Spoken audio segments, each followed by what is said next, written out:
తర్వాత మళ్ళీ మేమే వస్తాం, వచ్చిన తర్వాత వడ్డీతో సహా చెల్లిస్తామని చెప్పి ప్రజాస్వామ్యవాదిగా హెచ్చరిస్తున్నానని చెప్పి ఒక వార్నింగ్ ఇచ్చారు. దీనికి సంబంధించి మరిన్ని అప్డేట్స్ మా ఏపీ ఇన్పుటేటర్ కృష్ణమోహన్ సిద్ధంగా ఉన్నారు. కృష్ణమోహన్, వడ్డీతో సహా చెల్లిస్తా, మూడేళ్ళు ఎంతసేపు అయిపోతాయి, కళ్ళు మూసి తెరిచేలోగా 3 ఏళ్ళు పూర్తయిపోతే ఆ తర్వాత వచ్చేది మేమే వడ్డీతో సహా చెల్లిస్తా. గతంలో రప్ప ఇప్పుడేమో వడ్డీతో సహా చెల్లిస్తా. ఎలా చూడాలి? డెఫినెట్ గా పులివెందులలో జరుగుతున్న జెడ్పీటీసీ ఎన్నికల నేపథ్యంలో జరుగుతున్న వర్షం నేను మొన్న ఒక నాయకుడి మీద దాడి సుమారుగా 70 మంది కలిసి దాడులు చేసిన పరిస్థితి. నిన్న ఎమ్మెల్సీ యాదవ్ మీద, అలాగే రమేష్ యాదవ్ మీద, అలాగే మేల్పన రావు మీద జరిగిన కారు మీద దాడి, అలాగే పెట్రోల్ బస్సు ప్రయత్నం తర్వాత నిన్న రాత్రి పులివెందుల్లోనే ఒక సాయంత్రం పెళ్లికి సంబంధించిన వివాహానికి హాజరయ్యేస్తున్న ఎస్సీపీ నాయకుల మీద ఫంక్షన్ హాల్లోనే టీడీపీ వాళ్ళు దాడి చేయడం, వీటి అన్నిటి మీద ఇంకా సీరియస్ గానే జగన్మోహన్ రెడ్డి రియాక్ట్ అయిన పరిస్థితులు అయితే చాలా స్పష్టంగా ఆయన ట్వీట్ కూడా చేశారు. నిన్న జగన్మోహన్ రెడ్డి వాళ్ళ నాయకులందరితో కూడా ఫోన్లో మాట్లాడి ధైర్యంగా ఉండండి అని చెప్పి ధైర్యం నుంచి ప్రయత్నం చేశారు. కానీ రాత్రి జరిగిన మరో సంఘటన ఏదైతే ఫంక్షన్ హాల్లో టీడీపీ వాళ్ళు వైసీపీ వాళ్ళపై దాడి చేసిన నేపథ్యంలో ఆయన ఈ రోజు విధంగా ట్వీట్ని అయితే చేశారు. ఇది ఈ వ్యవహారం మీద ఏం పాపం చేశారని ఇలా దాడి చేశారు, ఇందుకు ఇలా గాయపరిచారు. సాయంత్రం పులివెందుల్లో ఈ సంఘటన తర్వాత పెళ్లి వాళ్ళని కూడా శ్రీకాంత్, నగేష్, మహన్మోహన్ రెడ్డి రైతులను కూడా అడిగిపోయిన వారి మీద పెళ్లి పుట్టిన పరిస్థితి అయితే ఉంది. ఇది అకాలంగా దాడులు చేస్తున్నందుకు సిగ్గు లేదా అంటూ ట్వీట్ చేసిన పరిస్థితి.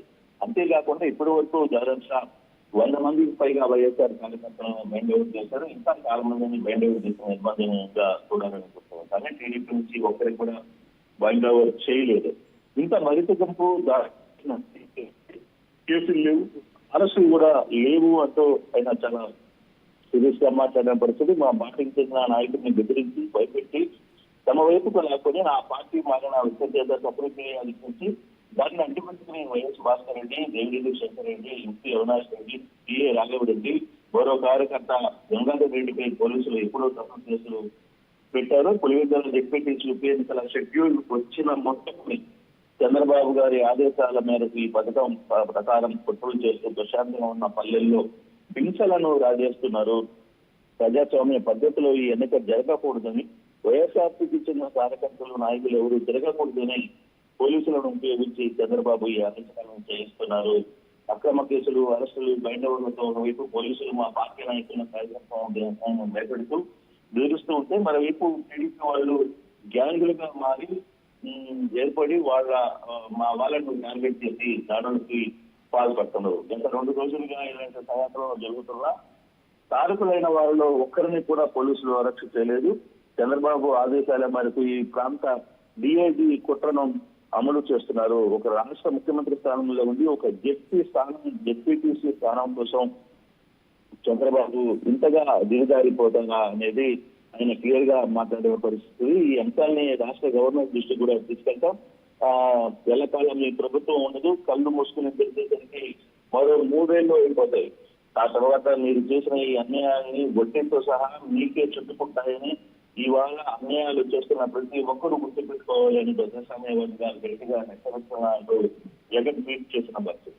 సేమ్ టైం నిన్న కూడా స్థానిక వైసీపీ నాయకులతో కూడా జగన్ మాట్లాడే ప్రయత్నం అయితే చేశారు. జరుగుతున్న సంఘటనల వరుస దాడుల్ని ఆయన మాట్లాడే పరిస్థితి అయితే ఓపికగా ఉన్నా, కాస్త సహనంతో ఉన్న ఆ తర్వాత జరగబోయే పరిస్థితులు ఎలా ఉంటాయో వాళ్ళ అంచనాలకి వదిలేస్తున్నా అంటూ జగన్ కూడా కొంత సీరియస్ గానే వార్నింగ్ ఇచ్చిన పరిస్థితి అయితే ఉంది. తమ నాయకులకి ధైర్యం చేసే ప్రయత్నం అయితే చేశారు. తన ఓపికని చేతగాని ధనంగా చూడొద్దు అని చెప్పి కూడా జగన్మోహన్ రెడ్డి నిన్న తన నాయకులతో మాట్లాడి కొంత ధైర్యాన్ని నింపే ప్రయత్నం అయితే చేశారు. అయితే వరుసగా జరుగుతున్న సంఘటనలో నిన్న మొన్న జరుగుతున్న పరిస్థితి ప్రధానంగా అక్కడ ఐజీగా ఉన్న కోయా ప్రవీణ్ మాట్లాడిన మాటలు కొంత అభ్యంతరకరంగానే ఉన్నాయి. అంటే ఆయన పత్తి వ్యాపారం చేయడం లేదు, పోలీసులు మేము లేకపోతే తలలు ఎగిరిపోయేవి, ఇట్లాంటివన్నీ కూడా ఒక ఐటీ స్థాయిలో ఉన్న వ్యక్తి మాట్లాడడం పట్ల కొంత అసహనం వ్యక్తం చేస్తున్నారు. కొంతమంది పోలీసులు కూడా Right. దీనికి కూడా మాట్లాడే పరిస్థితి కనబడుతుంది. అయితే వరుసగా జరుగుతున్న ఈ దాడుల మీద జగన్ బహుశా ఈరోజు కొంతమంది గవర్నర్ ని కలిసే ప్రయత్నం చేయొచ్చు అనేది కూడా తెలుస్తోంది Manoj. Right, thank you Krishnamohan. ఏదేమైనా కడప జిల్లా తన సొంత గడ్డపైనే ఈ రకంగా సొంత నియోజకవర్గంలో తన మనుషులపైన దాడి చేయడాన్ని జగన్ చాలా సీరియస్గా తీసుకున్నారు. వడ్డీతో సహా అమ్మ తోడు అడ్డంగా నరికేస్తానన్న చందంగా వడ్డీతో సహా చెల్లిస్తాను రాసి పెట్టుకోండి అని చెప్పి జగన్ డైరెక్ట్గా ఒక వార్నింగ్ ఇస్తున్నారు. సో మహా అయితే కళ్ళు మూసి తెచ్చేలాగా 3 ఏళ్ళు అయిపోతుంది, ఆ తర్వాత మేము అంతు తెలుస్తానంటున్నారు ఆయన. గతంలో రప్పా అంటూ వైసీపీ శ్రేణులు పెద్ద ఎత్తున ఆగ్రహం వెలగక్కారు ప్రభుత్వం పైన. ఇప్పుడు మరోసారి వడ్డీతో సహా చెల్లిస్తానని చెప్పి తమ నాయకుడు జగన్ ఈ రకంగా మాట్లాడడానికి మరింతగా వైసీపీ శ్రేణులు ధైర్యంగా తీసుకునే అవకాశం ఉంది. నిన్న ఎమ్మెల్సీ రమేష్ గాయపడిన వ్యక్తితో కూడా జగన్ ఫోన్లో మాట్లాడారు. వారిద్దరం ఎటువంటి సంభాషణ జరిగిందో చూద్దాం.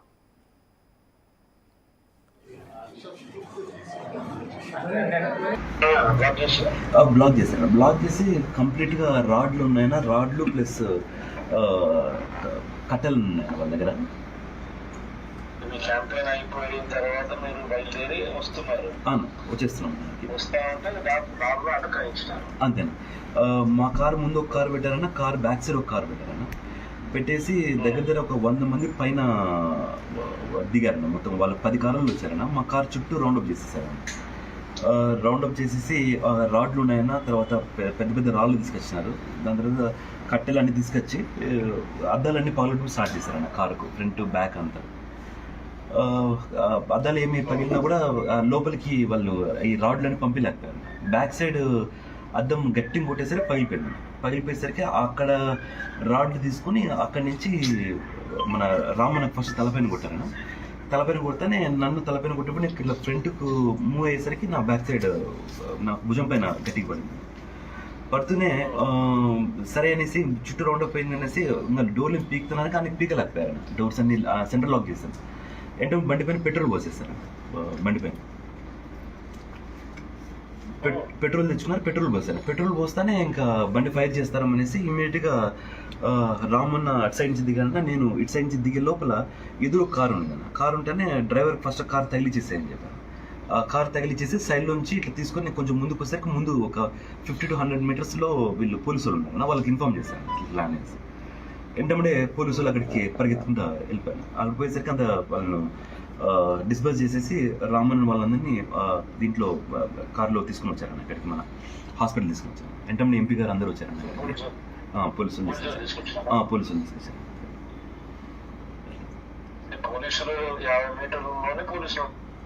అంటే జస్ట్ 50 మీటర్స్ అన్న. మేము కార్ తగిలిచ్చేసి ముందుకు తీసుకొని పోయేసరికి అక్కడ ఒక ఎస్ఐ ఉన్నారన్న, ఒక సిఐ ఉన్నారు, ఒక 2-3 పోలీసులు ఉన్నారు. మా బండ్లు చూసి అంత బండి అంతా కంప్లీట్ డ్యామేజ్ చేస్తారన్న. మొత్తం 4 బండ్లు కంప్లీట్ డ్యామేజ్ అంత. ఆ బండ్లు చూసి వాళ్ళు మా దగ్గర పరిగెత్తుకుంటారు. ముందుకు అట్లా కొట్టుకుంటూ వచ్చేసిన వాళ్ళ బండిని కొట్టుకుంటే మేము ముందుకు వచ్చేసిన అన్న.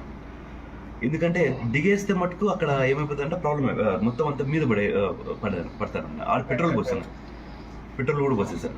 అట్లా పోలీసు అయితే వాళ్ళు పరిగెత్తే ఆడికి వెళ్ళిపోయారు, స్పాట్లోకి వెళ్ళిపోయారు. ఇది కేవలం మనమంతా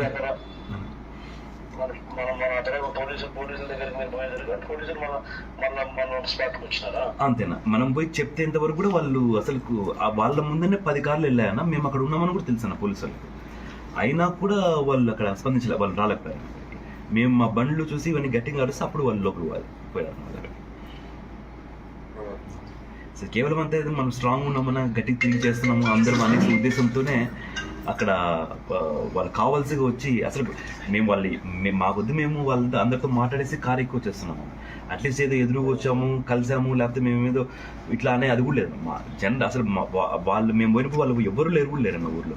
జస్ట్ మేము ఆ ఊర్లో ఉన్నామని చేసి వాంటెడ్గా ప్లాన్గా వచ్చారు. లేకపోతే పెట్రోల్ బాటిల్స్ తీసుకురారు కదా, జస్ట్ వాంటెడ్గా ఏదైనా వాళ్ళకి ఓడిపోతాం భయంతో ఇవన్నీ చేయాలి. ఏం కాదన్నా, మీరు ఉన్నారన్నా, మాకు ఎంతవరకైనా కొట్లాడతాం మనం.